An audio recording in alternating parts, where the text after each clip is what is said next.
What's going on, everybody? This is Cody, the home theater hobbyist. A couple of weeks ago, I sat down with Mathias Johansson. He is the chief product officer at Dirac, the room correction software that we're all familiar with. We talked about Dirac Live with base control, and their latest software, Active Room Treatment. Mathias went in depth about active room treatment, what it is, how it's different from Dirac Live and Dirac Live base control. I mean, he really went in with it, which was excellent. I was sitting down editing and I was like, wow, there's just so much here. So I'm so happy to be able to present this to you guys so you can actually hear about room correction from an expert in the field. Okay, so thank you, Mathias, for sitting down with me. Thank you, Dirac, for making all of this happen. Just thank you guys so much.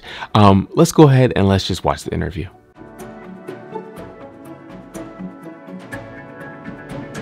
And today I have a very exciting interview. I've got Mathias from Dirac Live here. We're going to talk about Dirac. I've had an experience here with in my room with the Emotiva system that I reviewed just a few weeks ago, but a lot of you guys know about it. But we want to just talk to Mathias for just a few minutes about Dirac and sort of the products they offer. So I want to introduce Mathias. Mathias, go ahead, tell us about yourself. Hi, Cody. Nice to be on the show. It's so I'm one of the founders of Dirac, and actually the foundation of this was back at the University of Uppsala in Sweden, where I'm located. I did a master thesis more than 20 years ago on how to improve speaker responses in rooms with digital signal processing, and that's where it all started. And we realized it was so amazing how much you could improve a sound of any kind of speaker in a regular listening room, and that led us to start the company. So we were, 6 people in the beginning, everybody from either a researcher or a student at the time, and that's where it all started. So we're, Dirac is maybe mostly known for our work in room correction, but we're actually quite broad. We're doing signal processing to improve any kind of loudspeaker or headphone. We work with car makers as well to improve the sound system in cars, because the room acoustics in cars are pretty terrible, and it's a huge thing to improve, right? But we also are even in laptops and small devices to improve just the speaker responses. So our kind of vision with this whole company is to make people enjoy and get more easily access to good sound, regardless of what their, hardware setup is. That's what we do. Right. Okay, cool. And obviously this is a home theater channel, so I want to talk about the home, but I just want to step back for just a second. You mentioned cars. You guys are working in cars. That is exciting because there's a lot of road noise in cars. So can you just give us just a little bit about that and then we'll move back to home? Because I was like, ooh, it's kind of piqued my interest. Yeah, actually it turned out, because we started this company back in the day when digital was hardly a thing that, hi-fi enthusiasts would be very happy about in general, and doing digital signal processing was a new thing. But when we came to BMW in Germany, they jumped on it and they realized, oh, wow, this is how we can actually get great sound into a car. Because, you mentioned road noise and all this noise is one thing. With electric cars, we get less of the noise, but we still have the terrible room acoustics and the speaker placements. And at the same time, if you buy a premium car like a BMW, and especially if you buy their branded sound system options, you kind of expect to have a decent, if not a great sound experience. And that's where we came in and could actually do what we're doing with Dirac Live in the home audio space today. That's where it debuted. And even active room treatment that we're going to talk a little bit about today, I think, actually has been in use in cars for quite some years. That's where we started with this technology. Oh, okay. All right. Well, let's definitely get to that. So we know you guys work in the home. And obviously, like I said, this is a home theater channel and we have our multi-channel setups. And how do you guys take your technology and place it in the home with multiple speakers? I mean, with 2 speakers, you can obviously do, the triangle where it comes at you. But when you have 2 speakers plus, your center channel plus sides and rears, all the speakers are, kind of coming at you in different directions. How do you guys handle that? Exactly. I'd say, the more speakers you have, the more channels you have, the more value you get out of room correction. Because what you probably, in most cases, if you set up your home theater right, you get a nice sound in the sweet spot, but it's kind of hard, first of all, to get the speakers placed in the, with the right distance Hmm. and the right angles. Hmm. That's one thing we can, obviously with based on the measurements we take in the sofa where you're seated, we can easily align the delays and distances to each speaker, set the gains right. Hmm. Not to mention, the bass, the subwoofers, and matching that with the main speakers. That's where a lot of people struggle, and Hmm. that's where a measurement-based approach really helps. So the principle is the same as in stereo. You take measurements with a microphone. And the way we do it, as most of you probably already know, is we measure through, we're using either a laptop or a mobile phone. We have apps for both, PC, Mac and Windows, and on mobile, both for iOS and Android. So Hmm. you take those measurements, speaker by speaker, and then you get your acoustic fingerprint, so to speak. And then we Hmm. start the optimization procedure. And one of the things that I'd really like to stress with multi-channel material and Hmm. home theater setups is the imaging, because that's what it's all about, right? Having the Right. right localization Right. of different sounds. Hmm. But room acoustics and speaker placements mess the staging and imaging up completely, actually, or quite a Hmm. lot, I should say. So the it's one thing to get the distances right. Then, of course, what most people know about room correction is that, from the room, you get a lot of standing waves and resonances, especially in the bass. Hmm. That's also important, Hmm. and also evening out the voice, of course, this frequency response there. Hmm. But there are other things going on that has to do with how we localize sounds. And that's what we call the time domain. We talk about impulse responses, technically speaking. Hmm. And that's like, music isn't just frequencies. It's not just bass and highs. It's Hmm. also timing. If you ask a musician, it's all about timing, Hmm. right? Hmm. Hmm. Hmm. And so Yep. if I input something which is, like a clap of hands like this, it Hmm. should come out and be as distinct like like at on my recording, so to speak. Hmm. But what happens with the speakers and in the room is that they're no longer like that. They're a little bit my hands all of a sudden will sound a little bit more like I'm having sweaty hands or something. Hmm. They're getting what we call there's ringing added to the sound. Right. This is Right. time domain effect. This is coming from early reflections Hmm. from around the speaker. And in most rooms these days, like with modern design trends and so on, you get more and more reflections actually, because people want to have these nice wooden floors and so on, glass walls and so on. Hmm. That's not acoustically that nice. And when you get these reflections from the different speakers in your home theater, well, what happens then with the staging? It gets messed up because our ears have a hard time perceiving what's the direct sound coming from, all these reflections. And that means often what you can hear is, for example, if you listen to the voice, it gets a bit smeared out. You can't really say that it's distinctly at one point. Hmm. It's more like it's roughly there, but some parts are there. Hmm. When we do our optimization, what's pretty unique or completely unique with Dirac Live is that we're doing this time domain correction in addition to the frequency response equalization. And that helps so much in imaging. And what you get in terms of like the sound experience then is that the speakers tend to vanish and you feel instead like you're one on one with the actual, the sound field that was recorded in the scene, whether it's a movie or a game or a multi-channel music recording. Hmm. So it brings out a different uh, level of realism. That's really hard to get without any of this digital treatment because, of course, room treatment, regular passive room treatments are very important as well. Hmm. They complement each other. Even though with active room treatment we push the boundaries a bit, but you're getting all of these advantages from room correction that really, in my mind, makes it one of the most efficient ways to reach a better sound experience in your room. Right. Right. Because I mean, the whole point and purpose here is that most people don't have the ideal room. right? They don't have a dedicated theater where they've had a professional company come in and set everything up and do all the room treatments. Their family room becomes the room where they watch all the TVs. They've got multiple seats, not just one seat in the middle that's just perfect and, there's nobody else, right? So that's why we need room treatment, right? And that's sort of what you guys are calculating for the different surfaces as things hit different surfaces throughout the room and making sure it's timelined. Is that correct?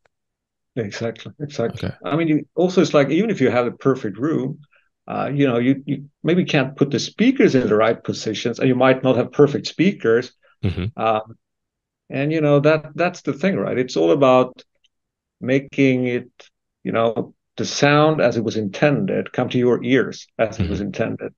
And the room, to be honest, if you look at like the different parts of any kind of home theater system, where are the weakest links? The room is up there at the top. Typically, you get a plus minus 10 dB swing at different frequencies. Your Hmm. cables are never going to do that. And your speakers, no, probably not. So the room is actually, for most people, that's the weakest link of the system. That's actually a very good point. I don't know if people really notice that or think about the fact that your room can be such a big swing. And like you said, people spend a lot of money on cables, or at least a lot of time researching cables, to you get these little small differences, and the room's got the biggest difference. I think that's I think that's kind of an interesting way to think about it, that the room just has so much of an effect. So, and you kind of mentioned this a little bit, but what does make you different than some of the other competition that's out there for room treatment and room correction in general? Yeah, I mean, it is this time domain Hmm. thing that I talked about. You could say like any kind of room correction system. Well, or let's put it this way: you could start with the most basic thing. It Hmm. would be just to align the speakers so that you get the same distance to the sweet spot, like gain calibration, time delay calibration. That's a simple room correction, you could say. Hmm. The next level is to look at the frequency response. That is how different frequencies are attenuated Hmm. in relation to each other. Hmm. It should not be big swings from one frequency to the other, so to speak. You should have a smooth curve, right? This is where you get, I'd say, every advanced room correction system today tries to do that optimization to even out those frequency response swings. Where you have differences there is often in the exact response and the accuracy in the base region. That is one of the areas I think we're a little bit better than competition. Hmm. Also, we have found a way to create sort of high resolution filters that even out the bass and control the bass in a really nice way. Then, of course, it's also important in any kind of room correction system to not just measure in one point in space, because first of all, we have two ears. So we're Right. never going to be listening to one point actually. And we're constantly moving. Plus, like you said before, most people actually sit together in the family room and Right. listen. So you need to make sure that everybody gets, a sweet spot, so to speak. Hmm. And most systems today are also doing this more or less well, but roughly that. What's then the next level of sophistication, so to speak, is to not just look at the frequencies and how they are amplified or attenuated, but also look at how they are timed in relation to each other. Hmm. Because obviously, you don't want the bass to come, say, a millisecond after the treble, or to make it really extreme, like let's say the your hi-hats is no longer in sync with the double bass on your jazz recording. That's no fun, right? Right. Right. And that Right. is actually happening. It's not a huge difference. There are small differences there on Hmm. how these frequencies travel through the speaker and through reflections on the room hit your ears. So these small delays, that what causes the sound to be a little bit like an image which isn't quite in focus, it's a little bit out of focus. That's what you typically get from this. And it happens everywhere. Hmm. And we came up with a solution to minimize those problems. You can't take away all the reflections, all the early reflections, Hmm. but you can do quite a lot to make your direct wave more coherent, more phase coherent. Hmm. And by aligning all the speakers in the time domain and making these phase responses, as we call them also, or impulse responses, more equalized, improved, that's where you get this improved transparency. Really, like you feeling like, oh, now I'm not listening to speakers. Now I'm getting the music Right, right, or right. whatever you're listening to. That's the main thing. Now, of course, what we're gonna talk about, I hope, also is the third level of sophistication, if you like, and that's that today's room correction systems, they work speaker by speaker and try to optimize them, and then I try, Hmm. we try to align the speakers with each other in time and so on, but Hmm. we're still treating them one by one. So we were thinking in a home theater system, say you're listening to stereo recording, you Hmm. know, at least in theory, we should be able to use all the other speakers to improve and cancel out the bad room acoustics as well by sending out kind of anti-reflections from these additional speakers. So that was the thinking. And that's very much related to, you mentioned active noise control, or you mentioned at least the noisy situation in cars before. Active noise control is similar to this idea of active room treatment, because with active noise control, in headphones, for example, you're trying to cancel out those the unwanted noise, the unwanted disturbances by Hmm. sending out the same disturbance in opposite phase. Now we're doing the same thing with the reflections from the room. So that's what we call active room treatment, which we have just debuted this year. Hmm. And Hmm. it's it's different from any other room correction system because it does much more what the passive room treatment system would do for you. It changes the acoustics in the entire room. It Okay. makes, again, it makes you get less variations from one seat to the other. So it's really very similar to getting, for example, bass traps into your room. And Hmm. those are costly and bulky devices. What we're saying is you can get the same effect from subwoofers or the bass of your main speakers. Hmm. Let's talk about that. I do want to talk about your other product lines, but obviously active room treatment is the big thing right now. So, room treatment is supposed to make your room more acoustically sound. I guess I shouldn't use the word sound, but more acoustically even. Let's say it like that. And so you're putting room treatment in different places that most people will say, you first place you want to put it in is the first point of reflection. So, for instance, people do the mirror trick where they sit in their main seat and they'll have somebody put a mirror along the first wall, and when they see the speaker, that's the point where they'll put their room treatment there, right? So that's where the sound is bounced off. That's going to hit their ears, right? Um, so you're doing something different with software. So I guess the first question is, if you have active room treatment enabled on your processor through Dirac, do you need traditional room treatment? So I don't think we completely eliminate the need for traditional room treatment. Hmm. Um, the way active room treatment works, Hmm. due to sort of the wavelengths and room acoustics, it works up to about 150 hertz. Okay. So problems above that, you still need to deal with passively or with, just a regular room correction does a lot above 150 hertz as well. Hmm. But below 150 hertz, it's very effective actually. And there I'd Okay. say it Okay. really challenges the notion that you need passive, Bass traps. treatments. Yeah, especially bass traps, Hmm. because Hmm. it becomes bass traps. It does exactly the same thing, and it's matched to your room. And you can play around with different speaker placements to figure out, regardless of where you've put your speakers, the active room treatment system does the best Hmm. that it possibly can, and you'll see the results from the optimization also in the software if you plot it and so on. And of course, you can play around with those positions, and the more speakers you have, and the more logical placements for your particular room, you will get better and better results. But the thing is also like, now if you have some old subwoofers lying around that you maybe bought a few years ago but you don't use anymore, you could just put them in there and Hmm. they will just be used to help you treat the room instead of having passive treatments or having them just lying around. Okay. You use this for Okay. this So yeah, purpose. tell me a little bit about how it works. You said you can use old subwoofers. Tell me how the active room treatment actually works. Yeah. So what it does, first of all, it does the traditional room correction, you could say. So let's just for simplicity say we're playing stereo material and we're looking at the left signal, the left channel. We're playing that out through the regular, left speaker, left front speaker.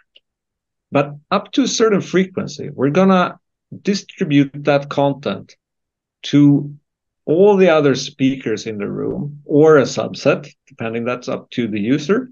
And we will modify it with filters so that the reflections from the room combined with this output from the support speakers and the main speakers will cancel out then these reflections from the room.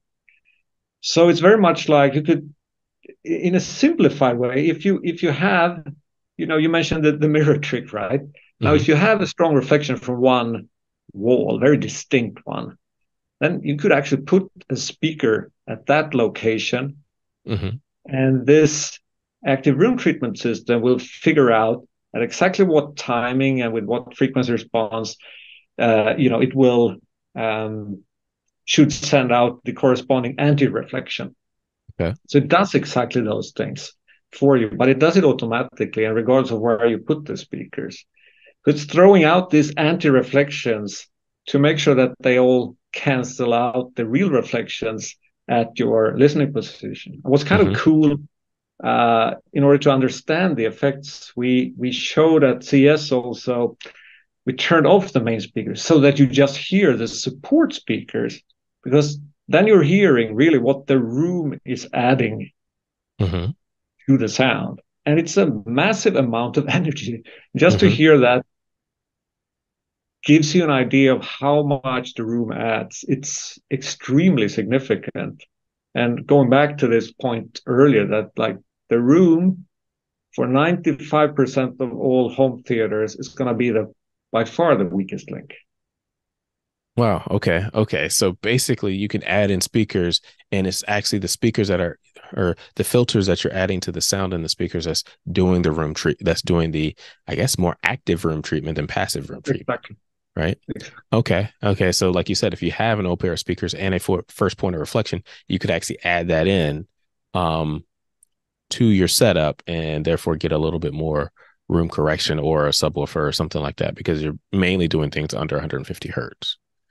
Yeah, okay, exactly. So, and even in a stereo system, actually, as you can use this, because both what we call the primary speaker, you can be both the primary speaker and a support speaker. So the left speaker can support the right speaker.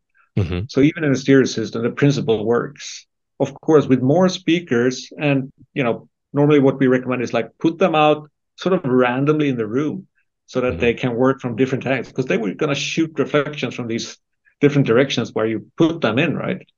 So the more of these speakers you have, the more you're going to be able to control the room. And we've done setups with a huge number of speakers where you actually completely wipe out all the room decay. And then you're in what almost is an anechoic chamber, almost, right? Because you're not completely wiping it out.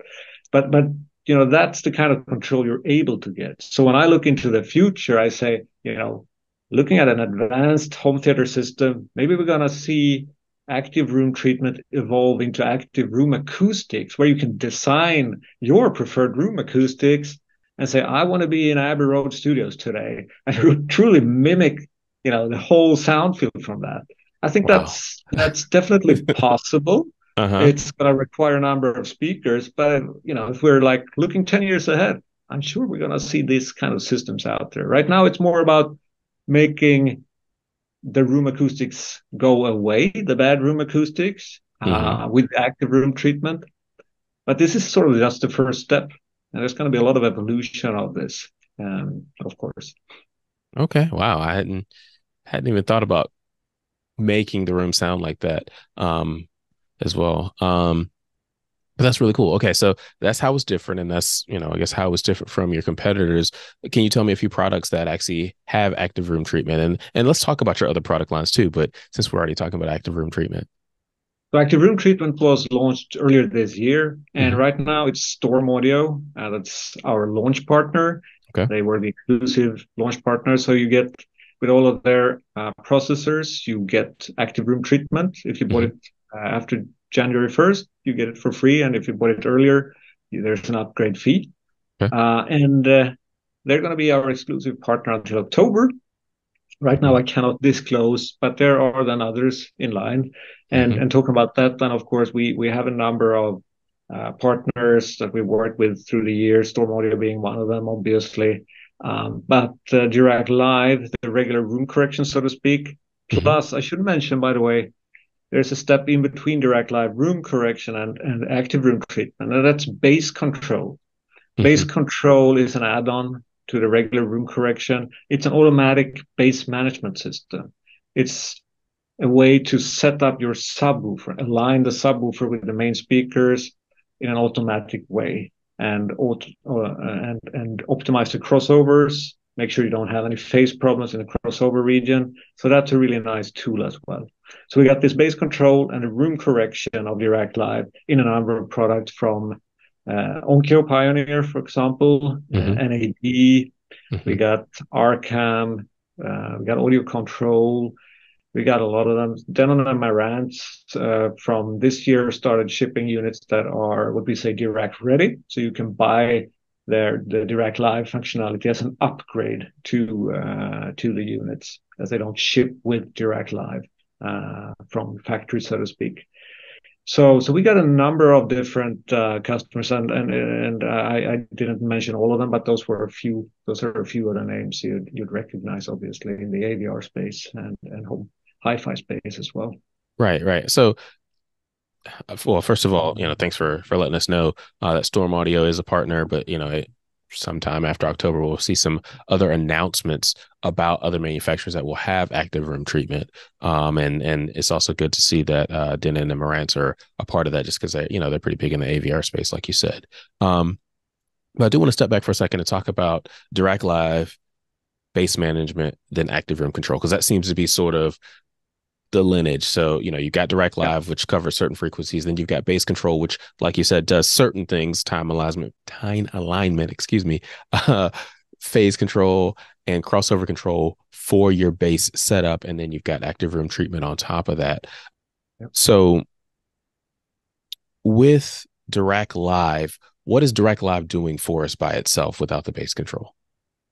It's making sure that each of your speakers at your listening position or positions are as well tuned as possible, both in terms of frequency response and phase response, or impulse response, as we also call it. Okay. So it's both the frequency domain optimization, time domain optimization, including the subwoofers. It also makes sure they're aligned, in terms of delay and gain to your primary listening position. And then base control simply adds control to make sure that subwoofer, well, it's really about base management and optimizing the crossovers, because with our regular room correction, Dirac Live, we don't really do the crossovers. That's typically part of the AVR setup where you set your crossovers. With base control, that was a discussion we had with some of our OEMs. We said, we can do something more than just manually setting the crossovers. We can actually optimize this based on the measurements. And we know a lot of people struggle with getting the bass, well aligned with the main speakers. It's pretty difficult to know when it's right. So that's what base control does for you. Right. Okay. Yeah. So basically what you're doing is you're looking at where the speaker starts to roll off, and then that's where you actually apply base control in Base Live, and you bring the subwoofer basically up and into the system. Okay. So and then also what happens, right? Because the subwoofer would, typically be placed somewhere in the corner somewhere, and it's not phase aligned. Also in the crossover region, when you have crossover filters, you get some phase problems. So we use all pass filters there to optimize so that you don't have these phase problems, which can lead to uneven frequency responses and just a kind of a colored sound in the crossover region. The basic room correction is, I'd say, that's something you really should have in any kind of home theater, in my mind, because it deals with the basic problems you always have in a room.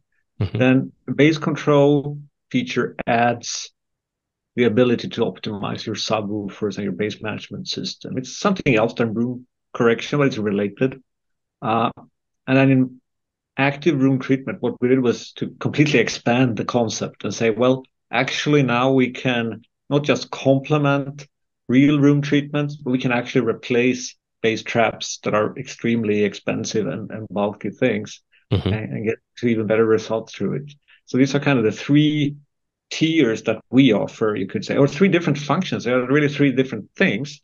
I could mention also, I think I forgot that, but in the room correction software, we have also a limited bandwidth version, which only optimizes your frequency response up to 500 hertz. And then we have the full bandwidth version, which obviously goes up to 20K, because some people really prefer to keep or just focus on the bass region. That's where you have the most of your room problems typically, even though I would challenge that a bit. I think that it makes a lot of sense to do full bandwidth room correction, because even these early reflections, even from the speaker itself, has some effects that you can't really fix without going full bandwidth with your room correction. It really helps in the voice intelligibility and clarity in my mind. So yeah. Okay. Okay. All right. So that's the difference of bass control. And I think you can do multiple subwoofers with that as well, right?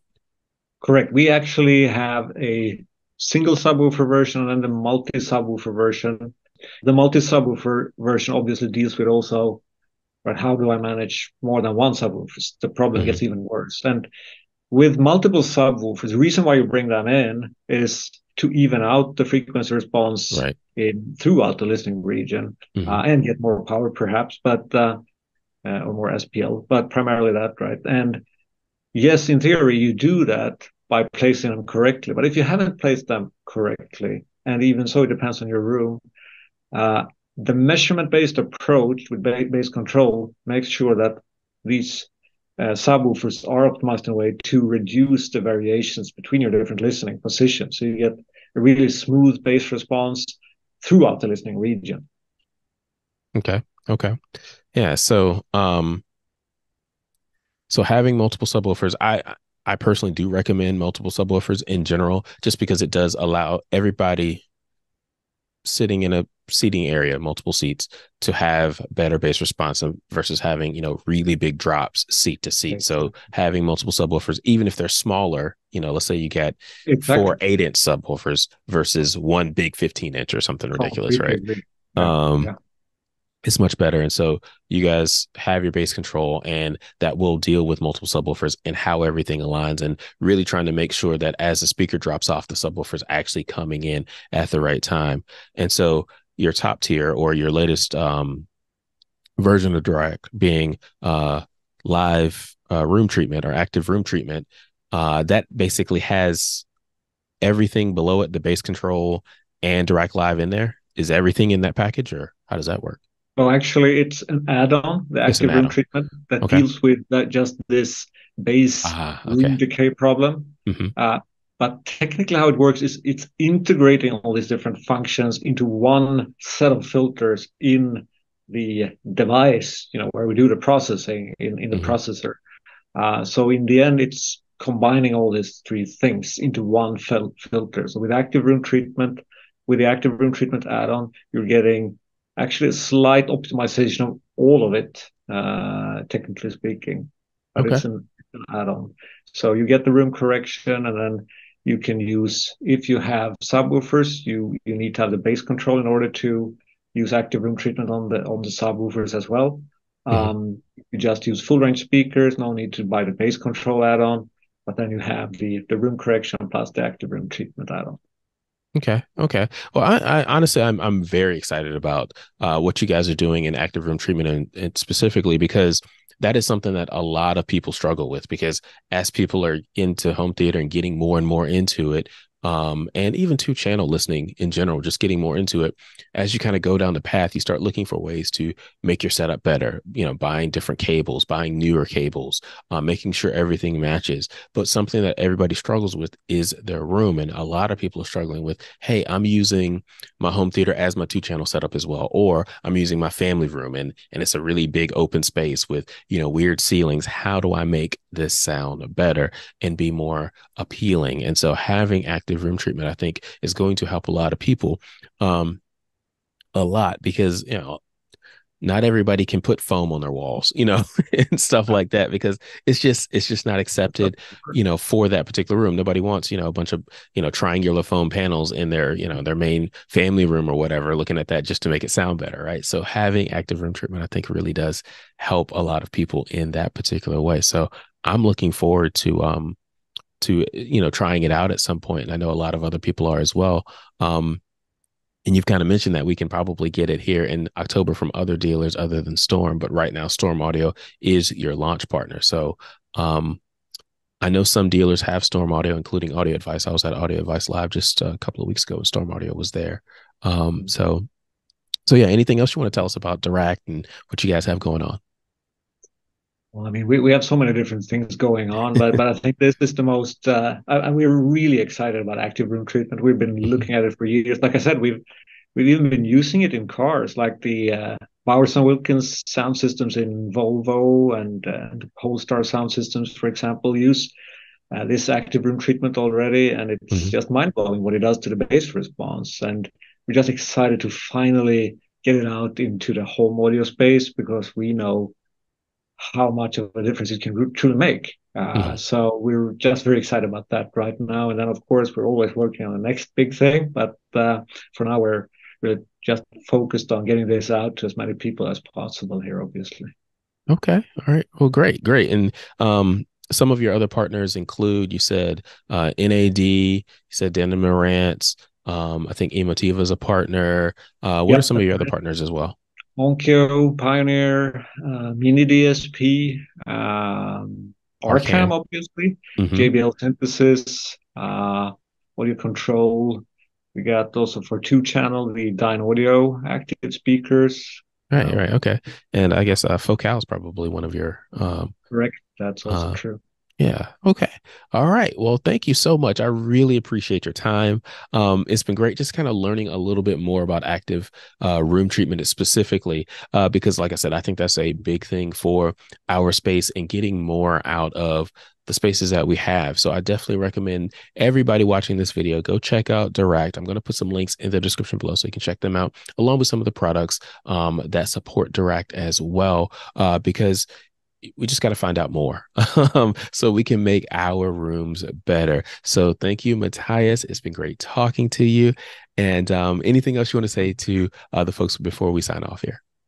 Just thanks a lot for having me. It was a great conversation. And, if anything, I just still want to stress, to everybody listening that in case you haven't tried out room correction, I think it's one of those things that can make a huge difference to your setup and to Hmm. the sound experience. It's just making it more enjoyable with active room treatment, even more so, right? So hopefully you're going to enjoy it and just try it out because in the end, it's all about, we talk about here how it sounds, but it's hearing is believing. And, that's the thing, right? You need to Right. try it out. You're going to hear Right, what it does. right, right. So definitely try it out if you get an opportunity. Go to some showroom that has it. They can try it out. Like I said, I went to Audio Advice Live, and I believe they probably have a showroom or a room somewhere where they have a setup there. So definitely try it out if you can. Again, thank you guys for watching. Don't forget to like, subscribe, and comment in the comment section below.